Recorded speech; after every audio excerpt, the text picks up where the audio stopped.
was actually writing a business plan. Here's some of the secrets that I learnt not to do at university. Not to take this particular knowledge into the real world. Now, those students who wrote business plans and passed could actually tell you where am I now and where I want to be in their business plan, but that's about the extent of it. 36 pages of waffle. That was worth a pass conceded, a 4, maybe a 5. I learnt that there's another step in writing a business plan. Not just where am I now and where do I want to be, but the how am I going to get there. And I've translated that to activity-based business planning. The students who could write that successfully, where am I now, where do I want to be, how am I going to get there, the activities, they were worth a 6, a 5 perhaps, but a 6. But there was a 4th ingredient. And the students that were able to get, where am I now, where do I want to be, how am I going to get there, and how will I know that I'm being successful, they're the people that got the 7s, the high distinctions. So I've learnt that there are 4 rules of business planning. Any business plan will do. Any plan must answer those 4 questions. Where am I now? Where do I want to be? How am I going to get there? And how will I know that I'm getting there? And from that knowledge of how not to write a business plan for micro and small businesses, I distilled the document that's on your seat, Business Planning on a Postcard. So that is a business plan, people. You can write a business plan over a cup of coffee. Today I'm going to share with you how to actually do that. I trust that it's informative. I trust that it actually helps some of you. But I think we realise that we have seen over many, many years the academic writing. And we know those phrases, if you fail to plan, you plan to fail. We know from some significant studies that PricewaterhouseCoopers, you know, our own Brisbane mob, write some very, very good papers.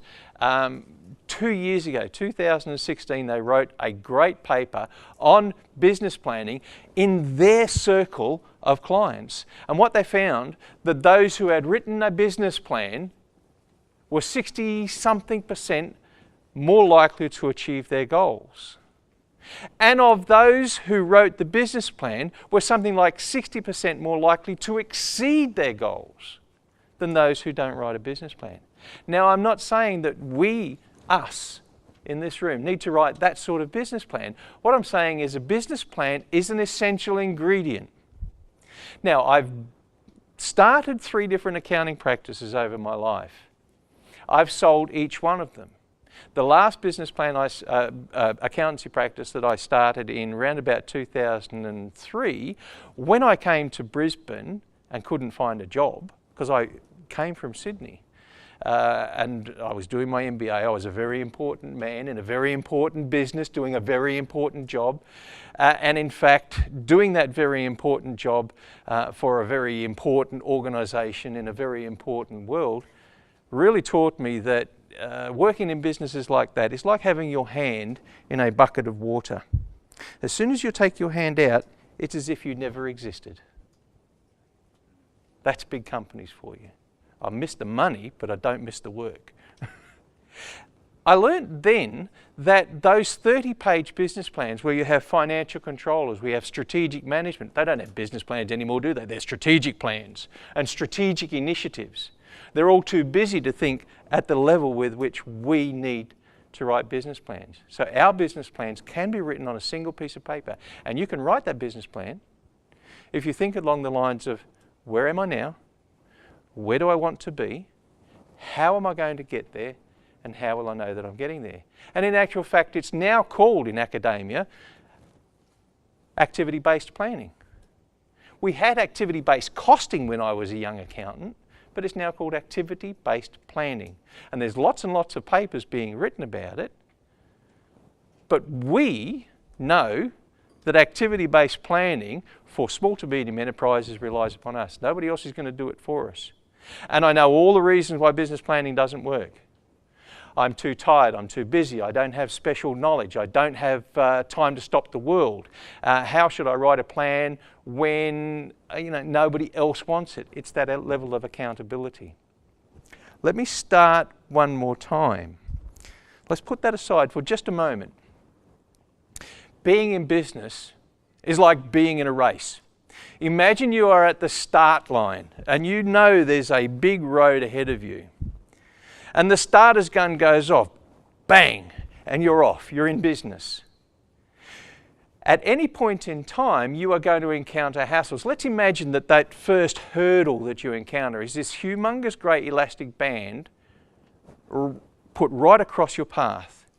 Now, one of three possible things can occur when you encounter that elastic band. You hit that elastic band and you struggle and you hit that pain barrier and it flings you back and you end up on your bum. You're out of the game.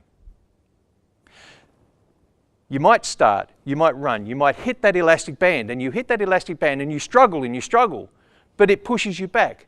But in this instance, you remain on your feet.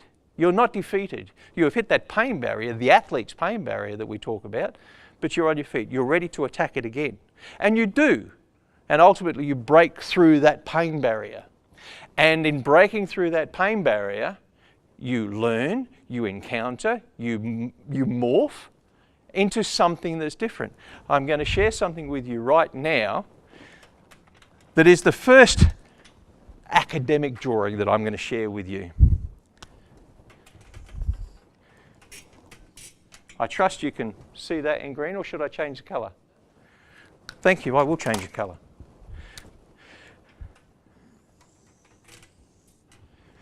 There are 7 stages of business success. I start a business. I've got a job. I've got a nightmare.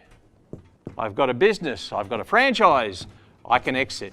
Of those 7 stages, we can write a business plan that is commensurate with each one of those stages now. We've learned that if we're activity-based planning, we don't need to write a business plan at startup that is a business plan for a mature exit strategy type business plan.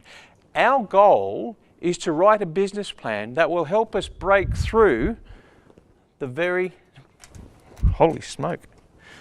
next hurdle, the first pain barrier, the second pain barrier, the third pain barrier.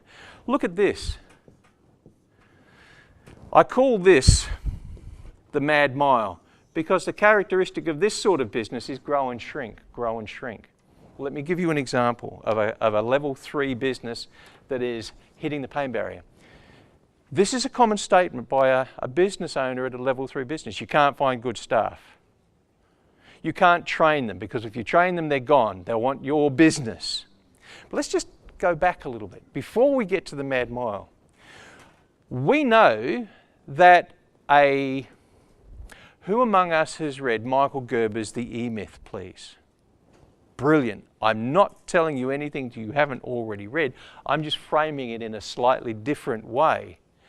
I'm overlaid the 7 stages of business success. Depending on which academic paper you read, there's 5 stages, 7 stages. I ascribe to the 7 stages. The 7 stages of business success start with that technician in us. The technician in us starts a business, an accountant because I know how to do tax, a plumber because I have a plumber's qualification, trade qualifications, a dentist. Each of us who start a business are starting it because of the skills within our fingertips. But sooner or later, the skills that start a business are not the skills that will grow a business. And that's where it subscribes to the theories that as you encounter that first pain barrier, I've got a dream when I start a business. The crisis is losing the dream. And you've seen those people that start businesses and the very first time somebody says, hey, would you like a job? Thank God for that. I'm out of here. That's why when I started the business in Brisbane, when we moved up from Sydney, I couldn't find a job. It was, you're overqualified, you've got the wrong qualifications, you've got too many qualifications, you'll want my job, you're too old, you're too young, you didn't go to grammar. So yes, it caused me concern, but the capacity to start a business was simply driven by the necessity, and it was the technician, it was the accounting practice and the accountant in me that started that business. So technicians start a business. But by the time we move, what is the characteristic of a level 1 business? We'll touch on that in just a moment. By the time I get to that pain barrier, the crisis of losing the dream, I've had to learn something, I've had to move. I'm still a technician, however, even up to level 3 business, and we'll talk about the characteristics. But then life starts to change, and you'll see that the downward trend at a level 3 business, and the reason I talk about the mad mile or the downward trend, it coincides. Michael Gerber, those of us that have read Michael Gerber, they say there's the entrepreneur and the manager and the technician.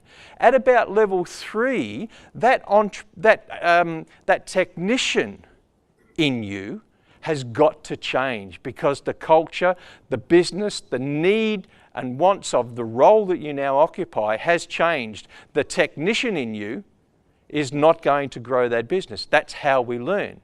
And I've read another academic paper that says it takes about 10 years for a person to become a half-decent business person. That's why you see entrepreneurs and millionaires say, how I got my second and my third million.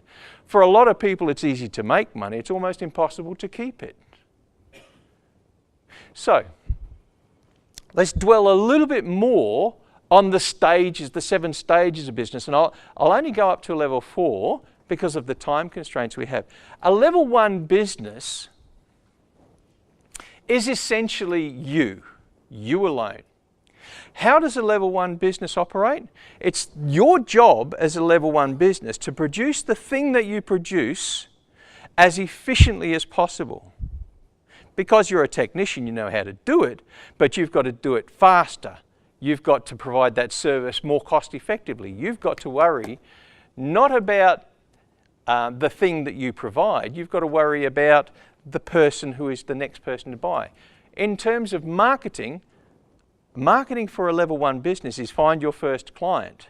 If I found my first client, and let's perchance say that it's Elizabeth.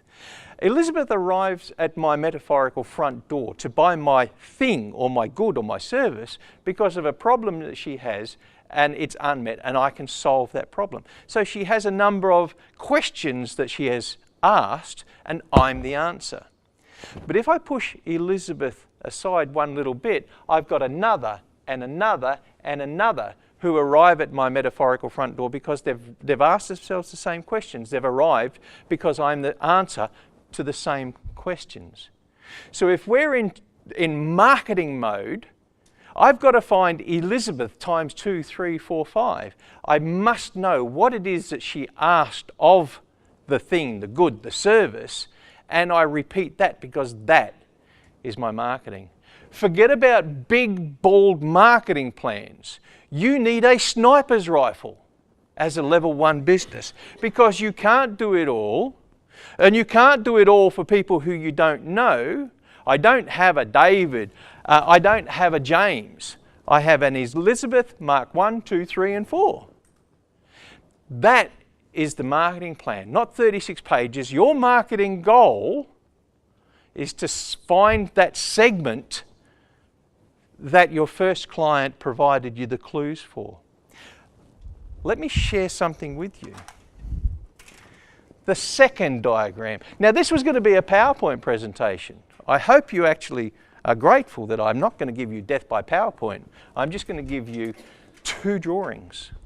I'm concentrating on marketing today. I trust that's acceptable to you. I could have concentrated on operations as a component of the 1-page business plan. I could have concentrated on finance and administration, my pet subject. After all, I am an accountant. Marketing is important. If I was to talk to you about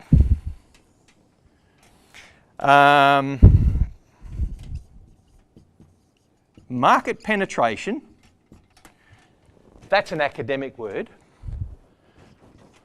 or product